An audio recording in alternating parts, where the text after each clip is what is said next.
자, 지수함수. 자, 보도록 할게요. 지수함수. 자, 앞에 내용부터 간단하게 정리 좀 하고, 그리고 문제풀이 하도록 합시다. 알겠죠?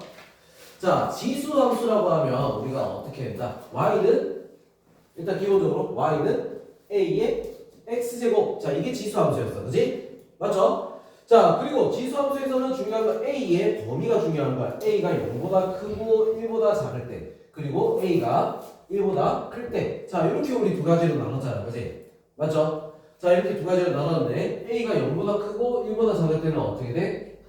감소함수. 감소함수.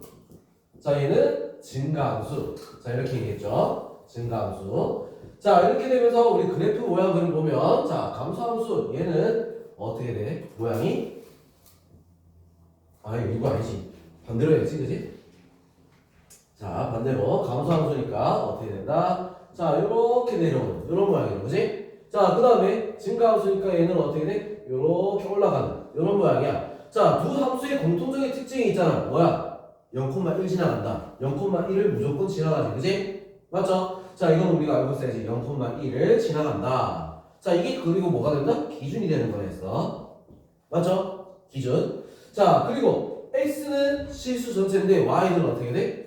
0보다 크다. 알겠어? 음수가 나올 수가 없어. ax 보니까 음수가 나올 수가 없어. 0도 안 나와. 알겠죠? 자, 요게 우리 모양이고, 자, 여기서 우리 이제 이동을 할 거 아니야. 이동을 하게 되면 어떻게 돼? y는 a의 x-p 플러스 q. 자, 이런 식으로 이동을 하게 되면 어떤 걸 이동시킨다? 0,1 얘를 갖다가 이동시켜주는 거야. 알겠어? 자, 그래서 기준이 어떻게 된다? 0,1에서 이동한 거. p만큼 q만큼 이동한 게 기준이 되겠다. 이거지. 무슨 말이죠? 자, 그래서 이동을 시킨 다음에 어떻게 0,1 여기서 기준으로 해서 이동을 시킨 다음에 어떻게 된다? 여기 기준 잡고 그 다음 점근선을 그어야 되겠지. 그치? 점근선을 1만큼 작은 부분에 점근선을 긋는 거야. 알겠어? 자, 그래놓고 뭐 요렇게든 이렇게든 그림을 그려주면 되겠다는 거야. 무슨 말인지 알겠죠? 알겠지? 알겠어? 자, 그리고 점근선의 방식이 더 중요한 거야. 알겠지? 자, 그럼 뭐 대칭 이동이나 이런 거는 어차피 뭐 우리 다 알고 있는 거잖아. x축이 대칭이면 어디에 마이너스? y에 마이너스. y축이 대칭이면 x에 마이너스. y는 x 대칭이면 그건 안 배웠지, 그지? 로그에 나오죠. 로그야, 그건. 자, 그 다음에 뭐다? 또 원점 대칭이면 어떻게 돼? 둘 다 마이너스 붙인다. 알겠지? 그건 우리 다 알고 있는 거야. 맞아? 자, 그래서 이런 기본적인 거 우리 그래프를 그릴 줄 일단 알아야 문제를 풀 수가 있는 거야. 알겠지? 자, 그럼 이제 우리 여기서 최대 최소가 있는데, 자, 최대 최소 값은 어떻게 되냐? 일단 우리 지수함수 그래프에서 중복으로 겹치는 게 있나, y가? y가 겹치는 거 없지? 지수함수는 뭐다? 1대1 함수야. 1대1 함수. 1대1 함수이기 때문에, 자, 최대값이든 최소값이든 우리가 어떻게 하면 되겠어? 지수가 있는 항이, 이런 지수가 있는 항이 한 개만 있다. 그러면 어떻게 돼? 그냥 대입하면 나와. 최대값이든 최소값이든. 그 범위를 대입하면 나와. 무슨 말인지 알겠죠? 자, 근데 항이 여러 개가 있어. 지수가 있는 항이 여러 개가 있을 때는 어떻게 돼? 공통된 게 있으면 치환을 해주고, 맞죠? 치환을 해서 풀어야 되고, 자, 아니면은 뭐야? 자, 이거를 변형을 해서, 자, 풀어야 되는 거야.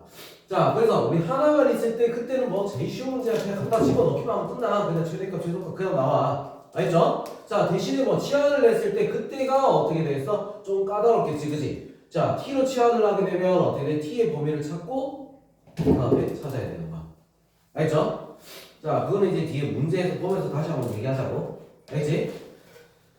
자, 그 다음 지수 부등식, 지수 방정식. 자, 이렇게 있는데 지수 방정식 같은 경우는 우리가 어떻게 할까? 방정식은 위치 같으면 지수가 같아야겠지, 그지? 맞죠? 그지? 자, 그런 것도 기본이야. 위치 같으면 지수가 같아야 된다. 그럼 위치 같게 만들어줘야 되는 거야.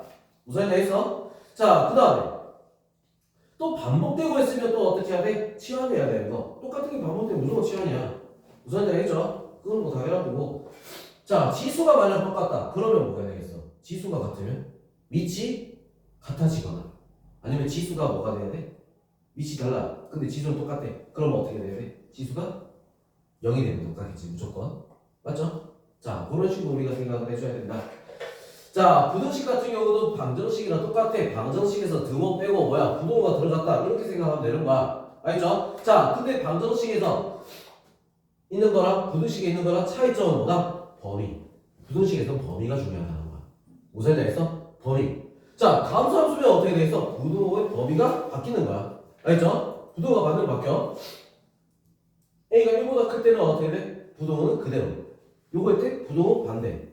자, 그거 우리 머릿속에 기억해야 돼. 자, 이게 지금 뭐야? 지수함수의 기본적인 내용들이야. 무슨 말이지?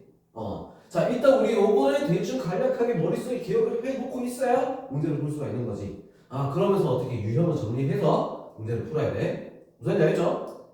자, 그러면 설명 여기까지 할게요.